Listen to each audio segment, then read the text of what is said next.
বাধা আসবে না কেন? বাধা হলো জীবনের নিত্যদিনের সঙ্গী। সেই সময় আমাকে সবসময় প্রশ্ন করা হতো, আপনার হাজবেন্ডের চিঠি কোথায়? আশা করি আর ভবিষ্যতে নারীদের এরকম প্রশ্নের মুখোমুখি হতে হবে না।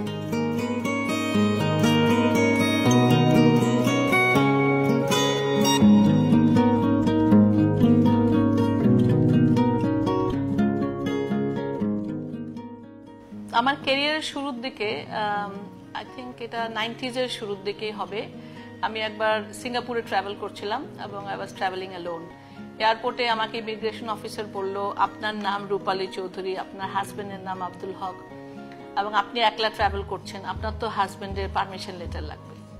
তো আমি বললাম যে আমি তো একটা অফিসের কাজে যাচ্ছি, এই হলো আমার বিজনেস কার্ড। বলে না, আপনাকে তো আমরা যেতে দিতে পারি না। সুতরাং ওরা আমাকে লাইন থেকে নিয়ে একটা রুমে বসালো।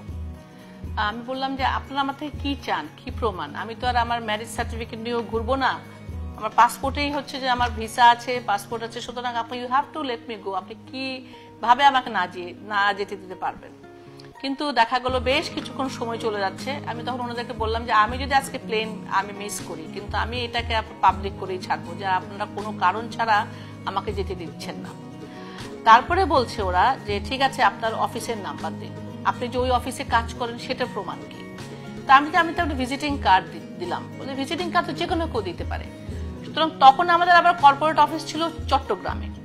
তারপরে আমি বললাম ঠিক আছে, আপনাদের ঢাকা একটা সেলস অফিস আছে, সেখানে আপনারা ফোন করেন। আর তখন তো হলো ল্যান্ডলাইন আবার লাগছে না, এদিকে আমার প্লেন টাইম চলে যাওয়ার কথা। এরকম করতে করতে শেষ পর্যন্ত ফোনে পাওয়া গেল, আমারই একজন কলিগ ফোন তুললো।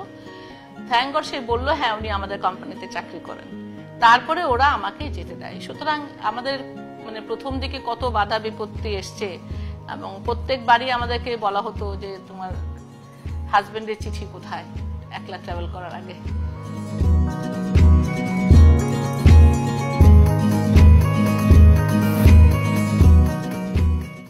বেঁচে থাকা এবং টিকে থাকার যে ব্যাপারটা, সেটা যদি সবসময় মনের মধ্যে থাকে, তাহলে আমার মনে হয় আমরা সবকিছুতে জিতে যেতে পারি। কারণ ফেলিওর তো কোনো অপশন না, জীবন হতে গিয়ে যেতে হবেই।